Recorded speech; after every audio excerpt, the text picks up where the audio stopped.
The rise of Sitting Bull and the struggle for the Great Plains. At the dawn of the 19th century, North America stood on the brink of immense change. The newly formed United States of America, still young but fiercely ambitious, was eager to expand its territory westward. Yet, in its path were hundreds of tribal nations who had called these lands home for thousands of years.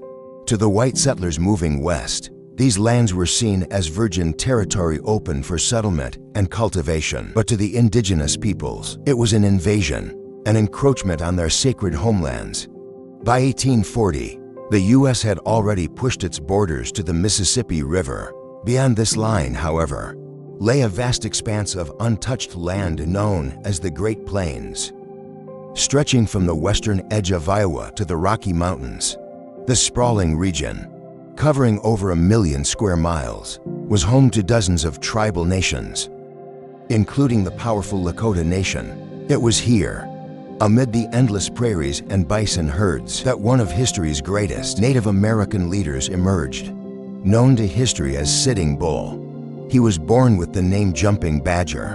From a young age, Jumping Badger grew up alongside his two closest friends, Crow King, a quiet yet fiercely loyal warrior, and Gall, known for his boldness and fearlessness in battle. Together, these boys belonged to the Hunkpapa Band, one of 7 that formed the Lakota Nation. The Lakota people had thrived on the northern plains for centuries, occupying what is now parts of Nebraska, Montana, Wyoming, and the Dakotas.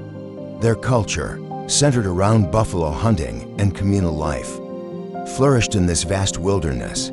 But beyond the plains, the United States was rapidly growing. By 1845, just under a century old, the nation's population had surged to 17 million. President James K. Polk, a fervent believer in manifest destiny, sought to expand American control across the entire continent. Manifest destiny was more than a political goal. It was considered a divine right and duty to seize the lands God had seemingly destined for Americans.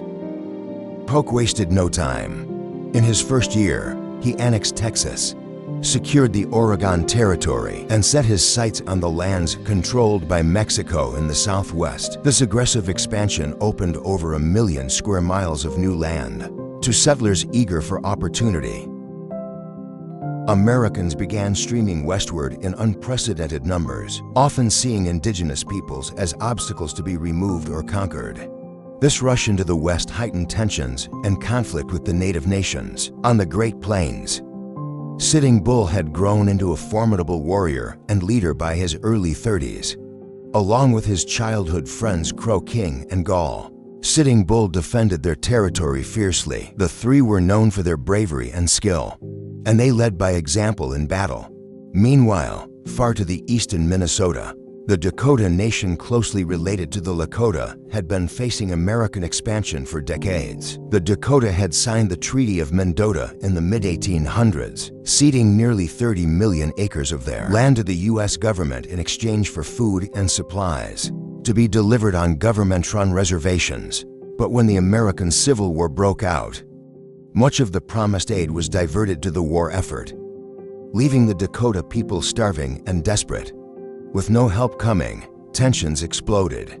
In August 1862, a small incident where 4 Dakota men killed 5 white settlers spiraled into the Dakota War or Dakota Uprising as Dakota warriors attacked settlers, killing hundreds over the following weeks. The U.S. military quickly crushed the uprising. Nearly 2,000 Dakota were imprisoned, and President Abraham Lincoln ordered the execution of 38 Dakota men, the largest mass execution in American history. This harsh punishment and betrayal left deep wounds in indigenous communities, many of whom viewed Lincoln not as a liberator, but as a betrayer. The government's retribution did not end there.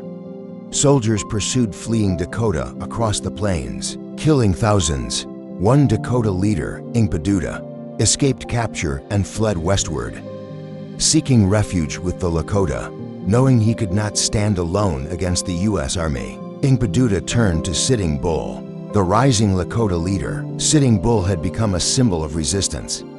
His warriors and allies had dominated the region for decades and were ready to fight for their survival. when General Sully and his 2,000 soldiers, armed with modern rifles and artillery, confronted Sitting Bull's 1,500 warriors at Killdeer Mountain. The battle was brutal.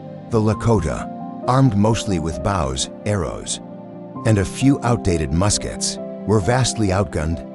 Within hours, Sully's forces overwhelmed them, forcing a desperate retreat. The Lakota left behind food, clothing, and lodges, everything they needed to survive. Sully then ordered the village burned to the ground, devastating Sitting Bull's people. Despite this defeat, Sitting Bull refused to give up. The conventional warfare of the Americans was foreign to native warriors, who prized individual combat and honor. To them, the overwhelming firepower and destruction seemed dishonorable and brutal.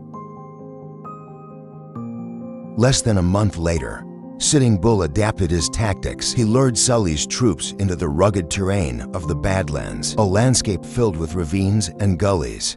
Here, the Lakota fought a guerrilla war, using their knowledge of the land to ambush and harass the enemy. For 2 weeks, Sully's men were trapped in constant attack, their numbers dwindling and morale shaken.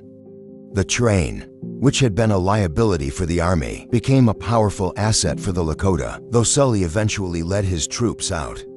He had failed to defeat Sitting Bull or break the spirit of the Lakota warriors. For now, Sitting Bull had secured peace for his people and proved that they could stand up to the might of the United States Army. The struggle for the Great Plains was far from over, but the legend of Sitting Bull and the resistance of the Lakota Nation had begun to echo across the continent, a testament to the resilience and courage of indigenous America.